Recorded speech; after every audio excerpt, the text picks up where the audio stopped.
Peace and love, peace and love. You're now rocking to the sounds and vibrations of your boy, Don Kilam, also known as Malik Kalam. As always, prosperity is your divine birthright. How's everybody feeling? If you're joining me on the Instagram, be sure to let me know what city you're in, man. Let me know. I like to know where everybody is tuning in from. I'm about to drop some game.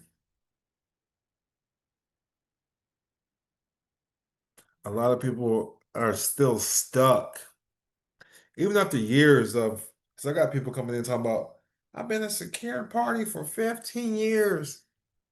Back when I learned from Patrick Devine himself and Gene Keaton but you're still not moving correctly and understanding how to operate as a trustee, understanding the private life. Shout out to Chicago, shout out to Olympia, Washington. We got them in the building. Let me know what city you tapped in and tuned in from. I'm San Francisco's in the building. Peace and love, peace and love. So public versus private. I have a class too. If you're part of the school community, my school community, go to school.com/DonKilam. That's SKOOL.com/DONKILAM. In December, we have we got Atlanta, Georgia in the building as well. This West Palm, Florida. In December, we have From Zero to Hero course.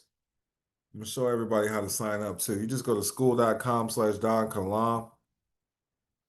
It's gonna bring you to the about page. We got Arkansas in the building. Shout out to Arkansas. So you go to the school.com/Don Kalam /about. You can do that too. Dallas, Texas in the building. And just go to classroom. Then you're gonna see From Zero to Hero. What's cool about this is only $1 per week. So it's gonna be a $24 for a 24-week course. We are gonna have a grand finale in Las Vegas next year for this From Zero to Hero. It reminds me of $1 million worth of game. That's what got me popping out here. I used to do a seminar, 2 day and 3 day seminar. Sometimes it's 2 days, sometimes it's 3 days. Seminar just connecting with the people, going over $1 million worth of game, how to do your nationality and things of those nature. So what we're going over, we are going to go over political status correction, how to move as a sovereign and a private banker, how to create trust and foundations. We're going to go over how to establish these LLCs and holding companies in your 508c1a ministries, how to operate correctly with these things, how to secure funding, how to get grants, how to get loans, how to acquire real estate, how to acquire land, how to acquire automobiles and make them private. There's a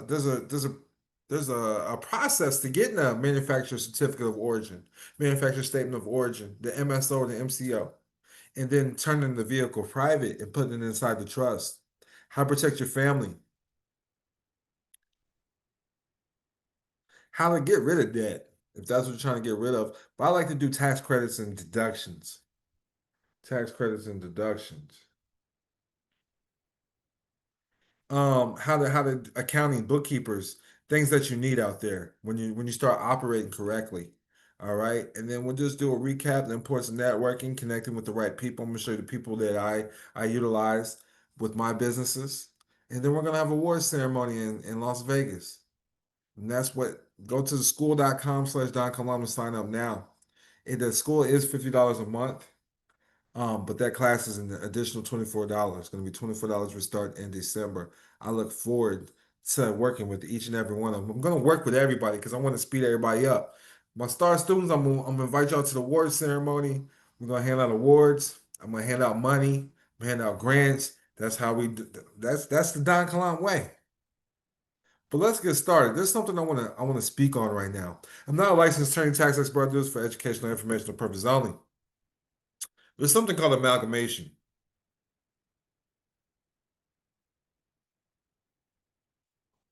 That one's out. Hold on, let me get the flame going.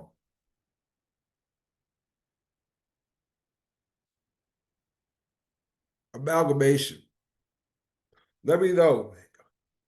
If y'all have heard of the term amalgamation, Amalgamation, amalgamation. This is something that we talk about in private trustee training. When you tapped in with the private life, when you tapped into them private circles, we understand what amalgamation is because everybody's sitting here searching for the so-called secure party creditor. They're searching to be free. Amalgamation is a combination of two or more companies into a new identity. And this is what has happened in the public sector. You come into the world as a sole trader. When you get the certificate, you are now property. So if you're doing business out there, you're doing business on behalf of the business that's considered you. This is a sole proprietorship. All right. This is what every this is the main thing I'm for me learning that status what about status correction in the public sector because it is a capital market. Anytime you're dealing with certificates, you're dealing with capitalism. You're dealing with capital. The certificate is the printed, the birth certificate, your car title. They're similar, they're the same things. They're printed on banknote paper. So you're in a corporate structure. You're in a corporate system. You was born in this corporate system. So understanding you're a sole trader. You're trading your time for money. You open up credit accounts. You're trading. Okay. Anytime you open up a credit accounts, you got a car, you got a house, you got a debit card, you got a bank account. This is sole tradeship. You are operating as a sole proprietor. This is individual entrepreneurship or proprietorship, and it's a type of enterprise owned and run by one person in which there is no legal distinction between the owner and the business entity, which means you are obligated and you are liable for anything that this business brings harm to, which is your name is the legal entity.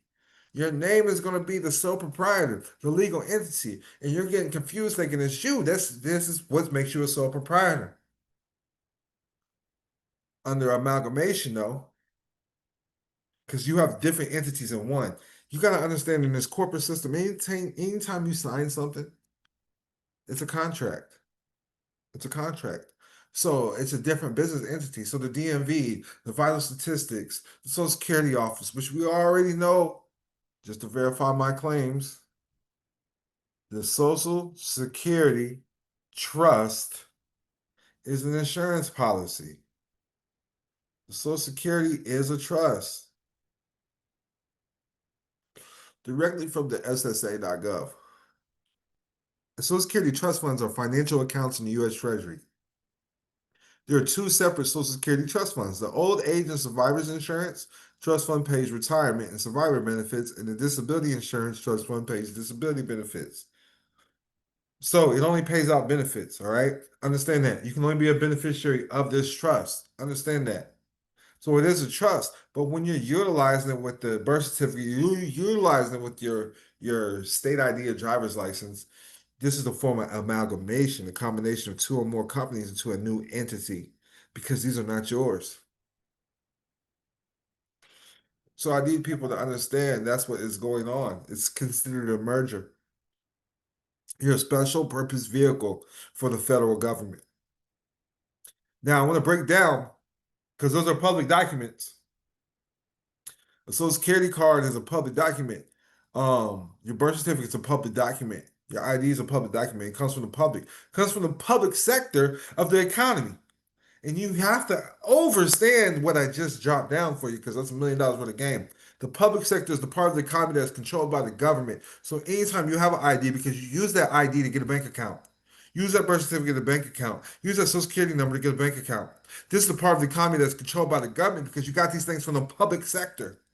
Let me get a 100 fire emoji if you follow along on that. So anytime you're using these documents, it is part of the public sector. When you hear the word public sector, think public defender, think public assistance, public housing. That's the government. The private sector is the one who creates the public sector. So it's private families that create the government. I got some 100s. I got some 100s. So it's private families that create the government. So we have to stop there and understand that. You're dealing with families. Y'all thinking that this government is some high almighty God. That's how y'all treat it. And that's not how you should treat it. The public sector creates the the private sector creates the public sector.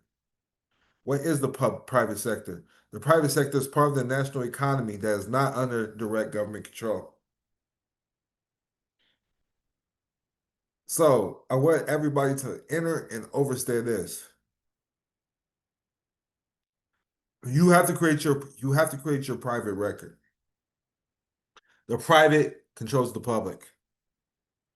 Do Freemasons keep private records of members? I need everybody to over and understand this. Because this is why Freemasons know more things than you. They know that Abraham Lincoln was black. They know that the Philadelphia was the first capital. No matter what they teach you in the public education sector, you're going to learn the truth in the private sector as a Freemason. Yes, individual lodges and their governing grand lodges keep membership records and are generally private. Freemasonry isn't centralized worldwide. Each country or region has an independent grand lodge and local lodges report to it. Records are not publicly searchable. Verification of good standing is usually given only to the other lodges or other with. So I'm just telling you, there's moments in history that can only be found what really went down in these Freemason lodges. That's why I'm bringing up the public record and then the private record. You don't know your family six, seven. Most people, and I'm not gonna say everybody, most people don't know their family six, seven generations up because they didn't keep a record. They have to go by what they're told by, you know, um, what's it called? Familytree.com or whatever. So public versus private. Now,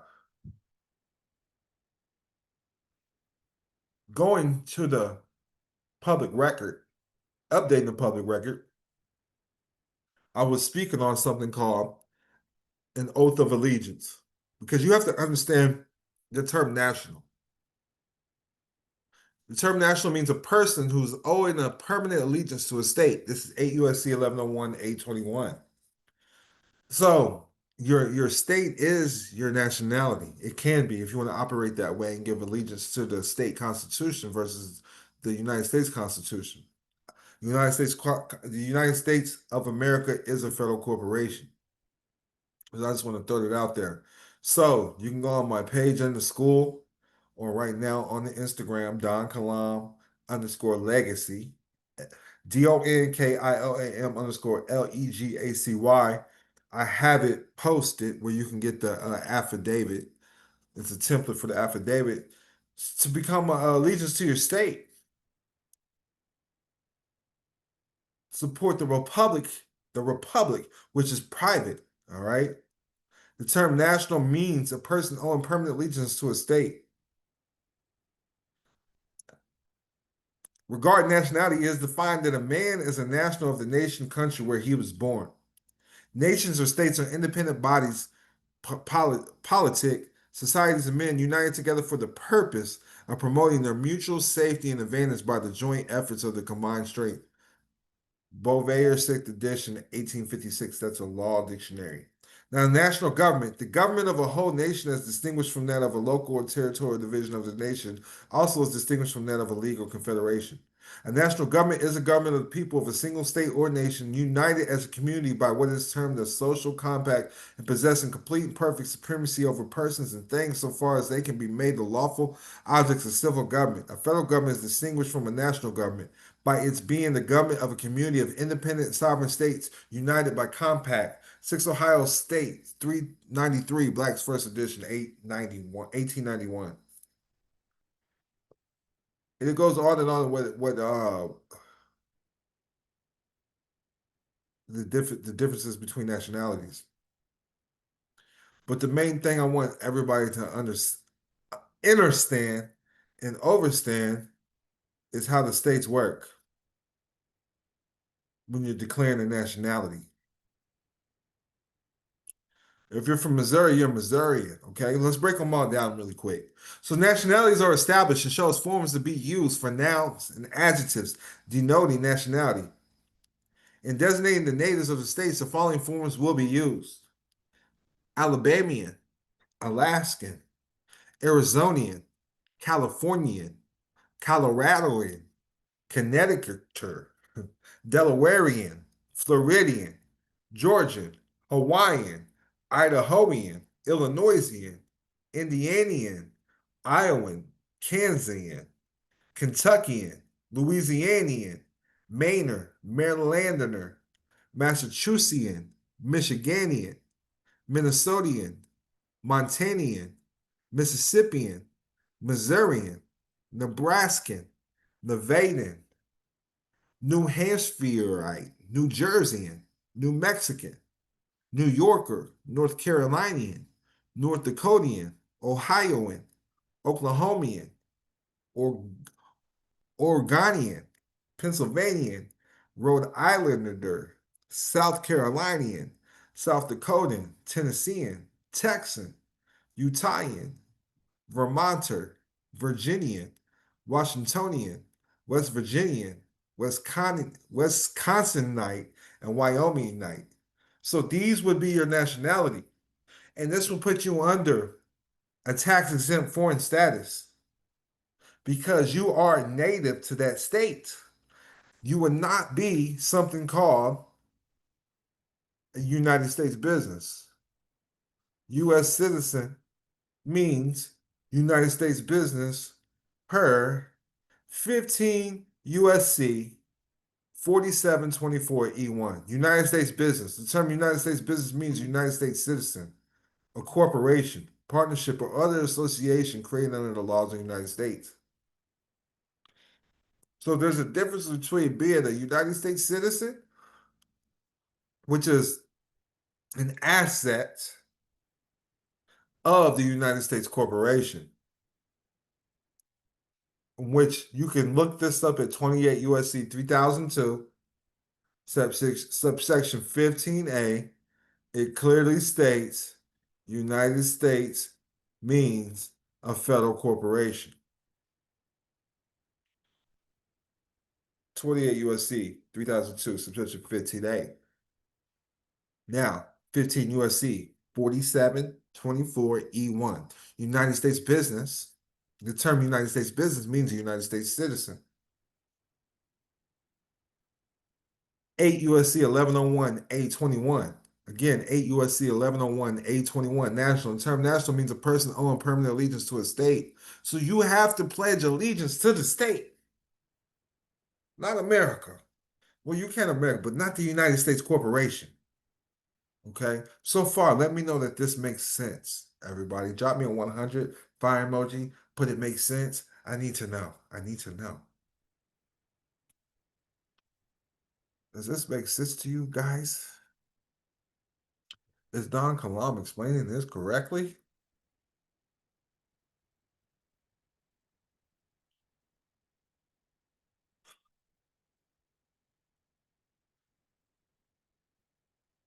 So we got some fire emojis. We got some fire emojis. Okay, okay, okay.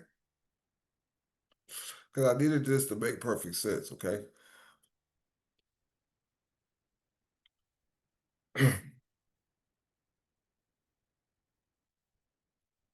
So, amalgamation. Let's get back to amalgamation.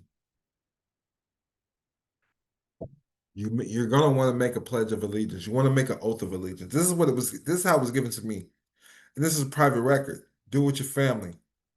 You really want to pledge allegiance to the family first. Family before everything. You're here for the clan of your family. That's the first sovereign nation. You're because you got to understand who can come get the children out of jail before they're 18. Only the parents. So your first clan is your family, okay? And then pledge allegiance to the state, all right? Because they're operating within the realms of the republic, regardless. So we do the oath of allegiance. Now, there's something that I want to break down. The reason why we file everything as affidavits. Well, in the courtroom or on the record, a lot of people they file it within their and they have their own rules and stipulations on how to file paperwork. But as long as you file as an affidavit label as evidence, they have to put it on the record. So affidavits of fact cannot lawfully be denied. and they must be visited, either answered or rebutted, otherwise it stands as truth, or is required of an answer by the court. It creates an injunction in the court or any um, government record cannot lawfully move forward until answered. Not answered, the matter must be, it stands as truth.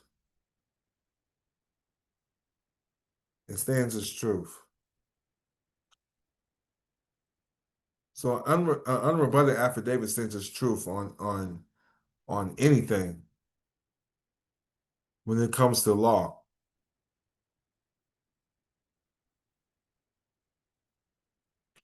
Let me find y'all a document to read.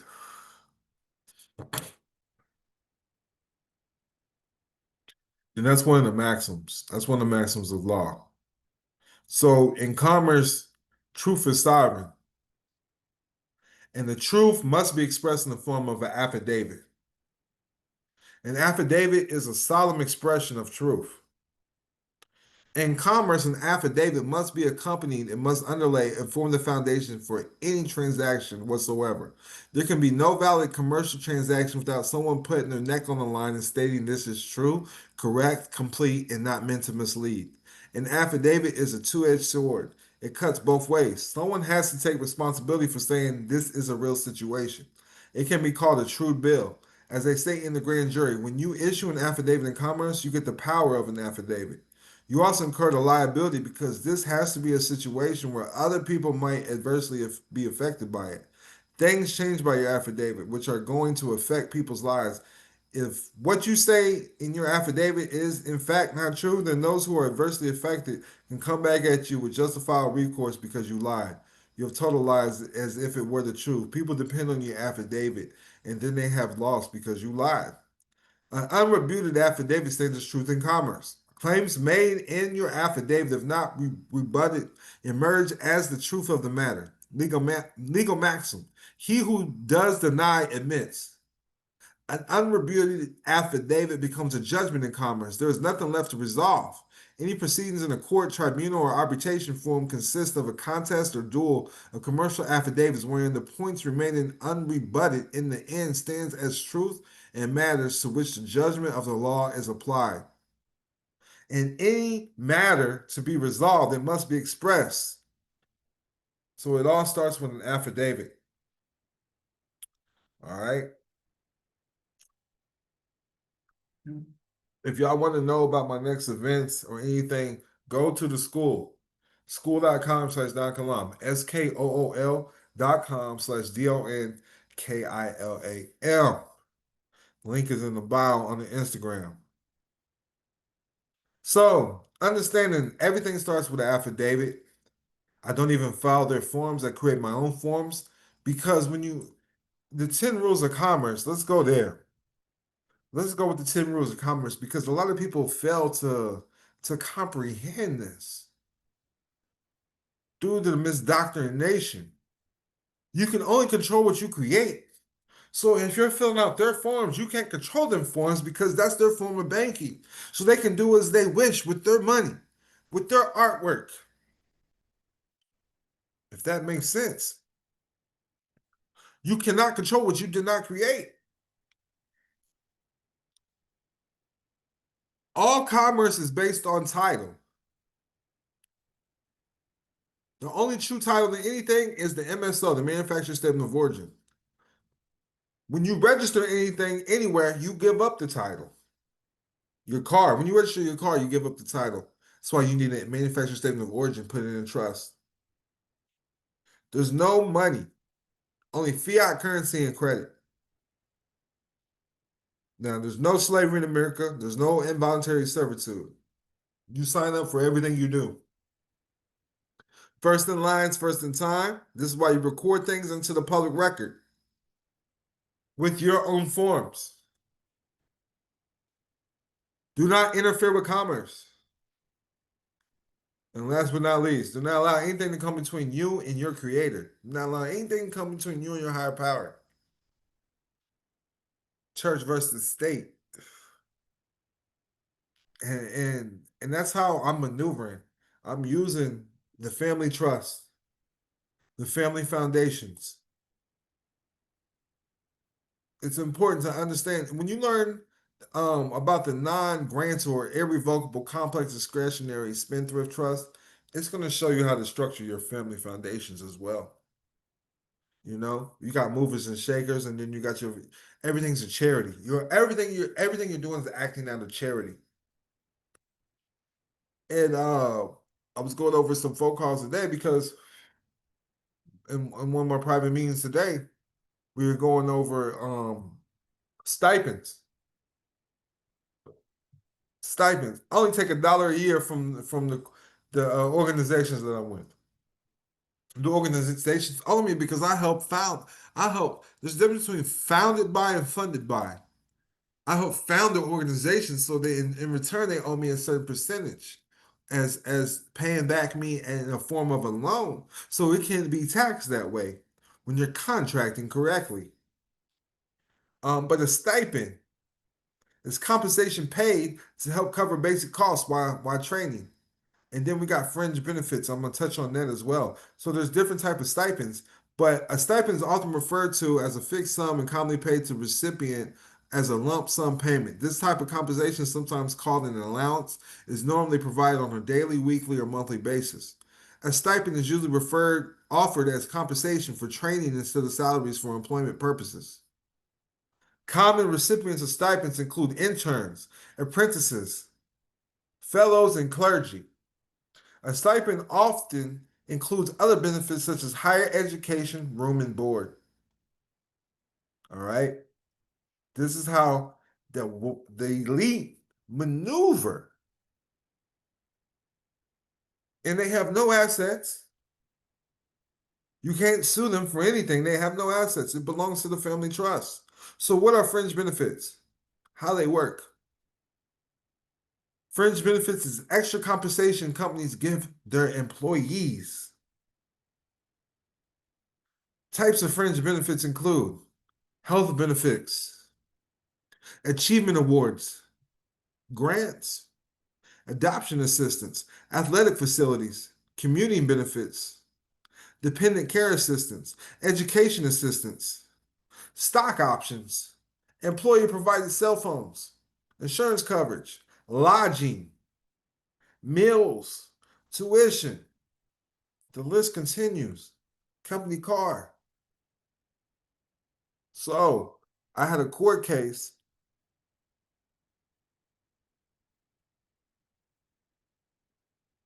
where they were trying to get into my financial records. And that's exactly what I used. I used something, they kept trying to make me fill some IRS forms. These were actually private attorneys as well, but it was needed of the courts. It was needed of the courts.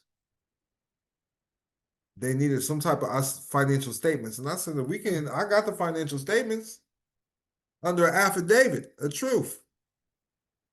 Under affidavit of truth, and they accepted it. So basically, this is what it says. This is the game I'm giving you a game right now. This is free game for the masses. You're welcome. All right.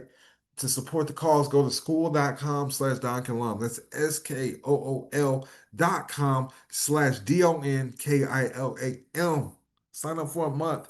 Sign up for you don't want to miss the from zero to hero, because that's really what happened to my life. I was under a bridge. I was homeless. I learned the game. And now I'm flying. I've been in private jets. I've helped the elite. I've sat down with so many multimillionaires. I've sat down with billionaires. And this is just a dream come true, truthfully, because who would ever thunk it? I was on the bridge. I've been to prison. I came from where I'm at. Everybody's on meth where I come from. Everybody's on drugs. They're not doing anything with their life. It's stagnant. A lot of people have died. I've seen so many people die of drug overdoses, and a lot of foul play where I'm from. Shout out to the St. Louis, Missouri area.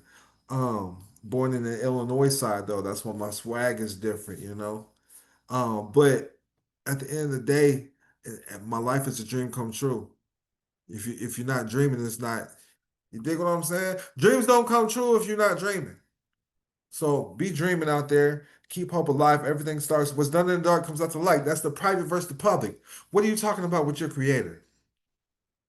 In the beginning was the word, the word was God. So whatever you're speaking with your creator, that's what's going to come true. You know? If you can make deals with the devil, you can make deals with God. Just remember that. So this is God making deals with me. Like, look, bro, you work for me, you doing God's work. I'm gonna give you the wisdom. Wisdom means wise dumb. God said, I'm gonna give you the wisdom. That's what you're seeking. You're seeking wisdom. I'm gonna give it to you. You're gonna learn how to monetize this wisdom and change your life forever. And I'm gonna take care of you and your seeds and your future generations and generations to come after that. So to this was the affidavit of truth. I'm giving y'all game right here. This is my personal information right here. About to break it down. I'm an association and membership. I'm acknowledging an active member of the unincorporated association, which is situated and operates within the territorial jurisdiction of which it was in. Now, it says, I receive a symbolic annual compensation of $1 for my contributions and service rendered to the association as a member of its board. This nominal fee underscores my voluntary commitment to the association's objectives and activities rather than financial remuneration. Stipends, fringe benefits, and private shares. The government cannot tax these things. In addition to the aforementioned compensation, I'm entitled to and receive various stipends, fringe benefits, and private shares associated with my involvement in the association. These benefits are exclusive to the internal operations of the association and are not distributed or made available in the public or private sectors outside the association's context. Now, this is where it gets good, okay? This is where it gets really good because the court cases I was dealing with my offspring. So check this out. They call them children, though. The word children is a franchise word. Children means property of a corporation. That's why you have parent companies. A parent is a parent who rents. You understand? Just broke down franchise words. You want to be the mother. You want to be the father. Those are your offspring, or that's your son, or that's your daughter. So stay away from the franchise words on the public sector because those are public words. So inclusion of offspring. The benefits extend to the offspring as part of the association and also inclusively cover his offspring. This coverage includes, but is not limited to, housing, automobiles, dining, clothing, other essential necessities of life. Additionally, the comprehensive benefit package encompasses medical and health insurance for them, ensuring their well-being and support through the resources of the association. So, I hope that made sense. That's how you have to maneuver. Create your own private documents, create your own. I need you to understand when you fill out IRS papers, anyways, those are not certified documents. You go get something notarized, that's more certified. You have somebody, a witness sign it, that's more certified. You're sending in financial statements to the court, you're filling out documents that are not certified. These are not certified financial statements. It gets certified when the court stamps it. You understand? Oh, we received it as an exhibit. Stamp. No, you certify your own documents at home. This is what it is. You determine when you're dealing as a national, you need you to understand that is foreign. That's outside the scope of the public sector. There's private and then there's public. And I hope that I'm bringing it to your awareness on how to operate. There's ways to operate. We operate with something called unincorporated associations. We operate with something called the non-grander, irrevocable, complex discretionary spendthrift trust. We operate with 508c1As, faith-based organizations. We operate with Nevada LLCs. Let's break down the Nevada LLC as a holding company. The reason being is because they're outside the scope. They move into private as well. When it comes to the benefits of having a Nevada LLC, and there's other states like this as well. There's Nevada, Wyoming, Alaska, South Dakota, and Delaware. There's no state income, corporate, or franchise taxes. You can remain private for owners choosing to be anonymous. All right. There's no formal information sharing agreements with the IRS, and there's no taxes on corporate shares or profits. And there's a judicial system relying on case law, just like in the private sector. We use case law. We don't use codes and statutes. We're not bound to codes and statutes. I hope everybody understands that part. We are not bound to codes and statutes. Common law, case law, stare decisis. And that's the game. Make sure y'all tap in and tune in to your boy Don Kilam. Go to school.com/Don Kilam. Click the link in the bio if you're on the Instagram. That's school, SKOOL.com/DONKILAM. Or text private life to 702-200-4900. You join the school, you will get this live right here on the replay. It will be a replay with the screen share. Tap in with your boy. I'm dropping that game all day. The next event will be in Atlanta, Georgia. November 14th, Atlanta, Georgia. Everybody in the school, all y'all have to do is send me a message, say ATL, and I'm gonna send you the information. We also got VIP tickets available for next day meet and greets and getting that game one-on-one, getting that private trustee training in. But much peace and love. Get the course now from zero to hero. Much peace and love.